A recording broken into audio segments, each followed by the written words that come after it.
मोहन नगर गांव में मोटू नाम का एक लालची पानी पूरी वाला रहता था। वो अपने नाम की तरह ही बहुत ज्यादा मोटा था। गांव के सभी लोग उस मोटू की दुकान से ही पानी पूरी खाया करते थे।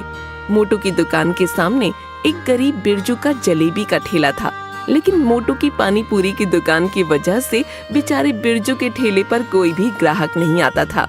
अरे रामू, जल्दी जल्दी हाथ चला और ये पानी पूरी का पानी तैयार कर। तुझे पता है ना कि ग्राहकों के आने का समय हो गया, और तूने वो मसाला इस पानी में मिलाया तो है ना, उससे पानी का स्वाद और ज्यादा बढ़ जाता है। मोटू मसाले से क्या होता है? कितना झूठा इंसान ही है। अरे रामू, क्या सोचने लग गया? जल्दी जल्दी हाथ चला भाई। अरे सेठ जी, आप चिंता मत कीजिए, आपने मुझे जैसा बताया था मैंने उतना ही वो मसाला इस पानी में मिला दिया है। देखो, आप खुद देखो, ये पानी में से कितनी अच्छी महक आ रही है। अरे वाह वाह वाह, पानी से क्या महक आ रही है, और आएगी भी क्यों नहीं। ये मोटू के यहाँ का पानी पूरी है। थोड़ी देर में मोटू की दुकान पर पानी पूरी खाने के लिए ग्राहकों की भीड़ लग जाती है। अरे भाई मोटू, तेरी दुकान की पानी पूरी की तो बात ही अलग है। अरे वाह, इसके पानी से तो बहुत अच्छी महक आ रही है। जरा मुझे एक प्लेट पानी पूरी दियो भाई। यहाँ की पानी पूरी है, ऐसा पानी पूरी तुम्हें कहीं और नहीं मिलेगा। इधर मोटू की दुकान पर ग्राहकों की भीड़ लगी होती है, उधर बेचारे बिरजू के जलेबी के ठेले पर एक भी ग्राहक नहीं होता। ये देखकर बिरजू अपने आप से बोलता है, हे भगवान, आज भी मेरे ठेले पर कोई ग्राहक नहीं आया, आज भी मेरी एक भी जलेबी नहीं बिकी है। हे भगवान, मैं कैसे अपने घर का गुजारा करूंगा? न जाने ये मोटू अपने पानी पूरी में ऐसा क्या मिलाता है जिससे इनकी दुकान पर ग्राहकों की भीड़ लगी रहती है, और मैं इतनी मेहनत से ये जलेबी बनाता हूँ और कोई भी मेरी ये जलेबी खाने नहीं आता।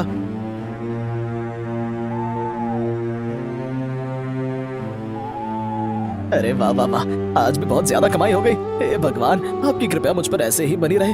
अरे है ना रामू, मैं सही कह रहा हूँ ना? हाँ सेठ जी, अगर ऐसे ही रोज कमाई होती रही तो आप बहुत ही जल्दी इस पूरे गांव में सबसे ज्यादा अमीर इंसान बन जाओगे। हाँ, और इससे मेरी तिजोरी भी पैसों से भरी रहेगी। हाँ सेठ जी, वो तो है। अरे सेठ जी, मुझे आपसे कुछ कहना था।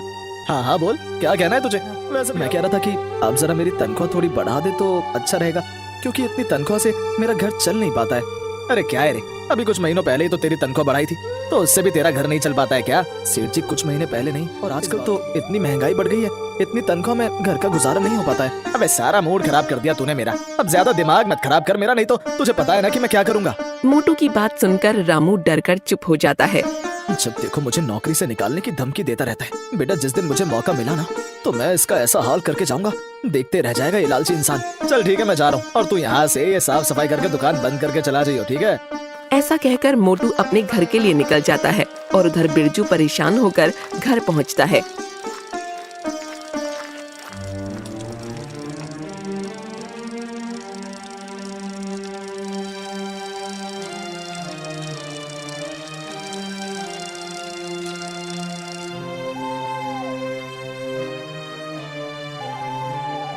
अरे बेटा, आ गया तू? मैं कब से तेरी राह देख रही थी। क्यों माँ, क्या हुआ? अरे बेटा, मैंने तुझसे कहा था ना, आते हुए घर का कुछ सामान लेते आना, घर में खाने के लिए कुछ भी नहीं है। अरे माँ, मुझे याद है, लेकिन मैं क्या करता, रोज की तरह आज भी मेरी एक भी जलेबी नहीं बिकी। अरे बेटा, तू तो बहुत ही अच्छी जलेबी बनाता है, फिर तेरी एक भी जलेबी क्यों नहीं बिकती? माँ, तुझे पता है ना कि वो मोटू पानी पूरी की दुकान की वजह से मेरे ठेले पर कोई भी ग्राहक नहीं आता है। न जाने वो अपनी पानी पूरी में क्या मिलाता है जिससे रोज उसकी दुकान में ग्राहकों की भीड़ लगी रहती है। अरे बेटा, तुझे पता है कि वो मोटू बहुत ही ज्यादा लालची इंसान है। वो अपनी पानी पूरी में कुछ ना कुछ ऐसा जरूर मिलाता है जिससे गांव के सारे ग्राहक उसकी दुकान पर जाते हैं। कोई नहीं माँ, अब तू भी देखियो कि मैं अब कितनी मेहनत करता हूँ, जिससे कि गांव के लोग खुद ही मेरे ठेले पर जलेबी खाने आएंगे। हाँ बेटा, तू सही कह रहा है। वैसे मेरे पास एक चीज है जिससे तेरी जलेबियाँ खूब बिकेंगी। अच्छा माँ, तो फिर जल्दी लेकर आ। बिरजू की माँ रसोई में जाकर वहाँ से एक डिब्बी लेकर आती है। अरे माँ, ये तेरे हाथ में किस चीज की डिब्बी है? बेटा, ये है इलायची पाउडर। इसको जलेबी में डालने से उसमें बहुत अच्छी खुशबू आएगी। फिर देखना कैसे ग्राहक तेरे ठेले पर आते हैं। लेकिन माँ, तुझे लगता है कि इससे काम बन जाएगा? अरे बेटा, तेरे पिताजी भी जलेबी बनाते थे तो उसमें थोड़ा सा इलायची का पाउडर मिला देते थे, इसलिए हमेशा उनके ठेले पर ग्राहकों की भीड़ लगी रहती थी। अच्छा माँ, फिर अब मैं भी पिताजी की तरह जलेबियाँ बना लूंगा। हाँ बेटा, तेरे पिताजी की जलेबियाँ तो पूरे गांव में मशहूर थीं, तभी तो मैंने तुझे भी जलेबी का ठेला लगाने को कहा। मैं अब कल से जलेबियों में इस पाउडर को डालकर ही जलेबियाँ बनाऊंगा। इधर बिरजू अपनी जलेबियों को अच्छा बनाने के लिए मेहनत करने लग जाता है। उधर मोटू जब अपने घर पहुंचता है, आराम से सो रही होती है। अरे ये क्या बिंदु, तू फिर से इतनी जल्दी सोने लग गई? तुझे नहीं पता कि मैं दुकान से थका हुआ आता हूँ? अजी क्या है आप बिना जब देखो मेरे खाने पर और दूसरा मेरे सोने पर नजर लगाते रहते हो। मुझे तो तुम्हें नजर लगाने के अलावा और कोई काम ही नहीं है ना? चलो खड़ी हो और मुझे खाना ला कर दो। तुम्हें बात सुनाई दे रही है मेरी? अरे तुम्हें दिखाई नहीं दे रहा? मैं सो रही हूँ, खुद जाकर रसोई से खाना ले आओ। और वैसे भी मेरे पेट में दर्द हो रहा है। मैंने तुमसे कहा था ना आते हुए मेरे लिए पानी पूरी ले आना, लाए क्या? तुम्हें नहीं पता कि दुकान पर जितनी भी पानी पूरी बनती है वो सब बिक जाती है। तो फिर बताओ मैं तुम्हारे लिए पानी पूरी कहाँ से लाऊं? देखिए जी, मुझे नहीं पता, आप मेरे लिए भी पानी पूरी लेकर आइएगा। मेरा भी मन करता है पानी पूरी खाने का। आप तो मुझे दुकान पर आने नहीं देते हो और ना ही मेरे लिए पानी पूरी लेकर आते हो। हाँ हाँ ठीक है, ला दूंगा तुम्हारे लिए भी पानी पूरी। अब तो मेरे लिए खाना ला कर दे दो। देखिए जी, अब मैं सो रही हूँ, रसोई में खाना बना हुआ है, आप खुद जाके खा लो। इस औरत से बहस करने का फायदा नहीं है, अब मैं खुद ही जाकर खाना खा लेता हूँ। मोटू रसोई में खाना खाने जाता है। रसोई में वो मसाले का डिब्बा दिखता है। हाँ यही तो मेरा वो मसाला है जिसे मैं पानी पूरी के पानी में डालता हूँ, जिससे पानी पूरी का स्वाद बिल्कुल अलग ही हो जाता है। गांव के सभी लोग सिर्फ इसकी वजह से मेरी दुकान पर पानी पूरी खाने आते हैं। कल सुबह इसे दुकान पर ले जाना है। दुकान पर ये मसाला खत्म हो गया है।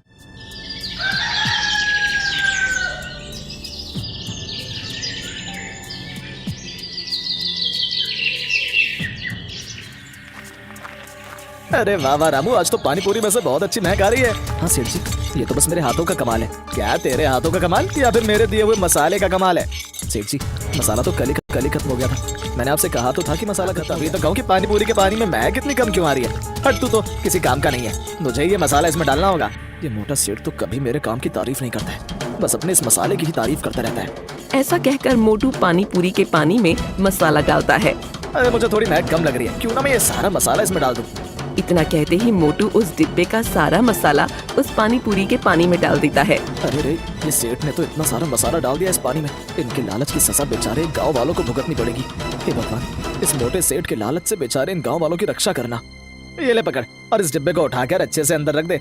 अब देखियो कि पानी कितना स्वादिष्ट हो जाएगा। और थोड़ी जल्दी जल्दी हाथ चला ले, ग्राहक आने वाले होंगे। सेठ जी, मैं तो सुबह से ही काम कर रहा हूँ। हाँ वो तो मुझे पता है कि तू दुकान पर कितना काम करता है। अगर तू जल्दी जल्दी काम करता तो अभी तक दुकान का सारा काम हो गया होता। खुद तो मोटा बैठा रहता है, सुबह भी देरी से दुकान पर आता है और शाम को भी जल्दी चला जाता है और मुझसे कहता है कि मैं काम नहीं करता हूँ। रामू, मुझे ऐसा क्यों लग रहा है कि तू मेरे बारे में कुछ बोल रहा है कि अंदर उसमें स्वाद बढ़ाने के लिए उसमें ये मसाला मिलाता हूँ। क्या मसाला? हाँ, जिस वजह से पानी पूरी का पानी और स्वादिष्ट हो जाता है। मुझे वो मसाले की डिब्बी दिखाओ। रामू अंदर जाकर उस मसाले की डिब्बी को देखता है। सत्यानाश, तुम्हें पता भी है कि इस मसाले से ज्यादा सेवन से इंसानों के शरीर के अंदर कितनी तरह की बीमारियां होती हैं और तुम ये मसाला रोज बेचारे ग्राहकों को मिलाकर खिलाते हो। तुम्हें पता है तुम कितना बड़ा पाप कर रहे हो। तुम्हें पता भी है कि इसे इस्तेमाल करने की क्या सजा है। डॉक्टर साहब, आपको जो सजा देनी है आप वो मुझे दे दो, लेकिन आप मेरी बीवी को बचा लीजिए। डॉक्टर साहब, मेरी बीवी को बचा लीजिए। ठीक है, मैं तुम्हारी बीवी का इलाज कर दूंगा, लेकिन तुमको मेरी एक शर्त माननी होगी। हाँ डॉक्टर साहब, मुझे आपकी हर शर्त मंजूर है। ठीक है, तो तुम्हें अपना ये जुर्म दरोगा के सामने कबूल करना होगा। हाँ बोलूंगा, मैं सब कुछ सच सच बोलूंगा। हाँ बस मेरी बीवी को बचा लीजिए। मोटू के कहते ही डॉक्टर दरोगा को मोटू के घर बुलवा लेता है। तभी वहाँ खड़े लोगों में से एक आदमी बोलता है, छी छी छी मोटू, तुम लालच की वजह से बेचारे गांव के लोगों को एक तरह से जहर दे रहे थे। आज जो भी तुम्हारे साथ हुआ है वो सब तुम्हारे कर्मों का फल है। अगर आज ये तुम्हारी बीवी के साथ नहीं होता तो तुम न जाने कब तक हम लोगों को ये जहर खिलाते रहते। अरे भाई तुम लोग परेशान मत हो, इस मोटू को तो मैं ऐसी सजा दिलाऊंगा कि ये जिंदगी भर याद रखेगा। और जो इसके साथ वो वैद है ना, उसे भी हमने पकड़ लिया है। दरोगा जी, आप चाहे मुझे जो भी सजा दो, लेकिन आप मेरी बीवी का इलाज अच्छे अस्पताल में करवा देना। मेरे कर्मों की सजा मेरी बीवी को नहीं मिलनी चाहिए। मोटू के ऐसा कहते ही दरोगा मोटू को जीप में बैठाकर थाने ले जाता है।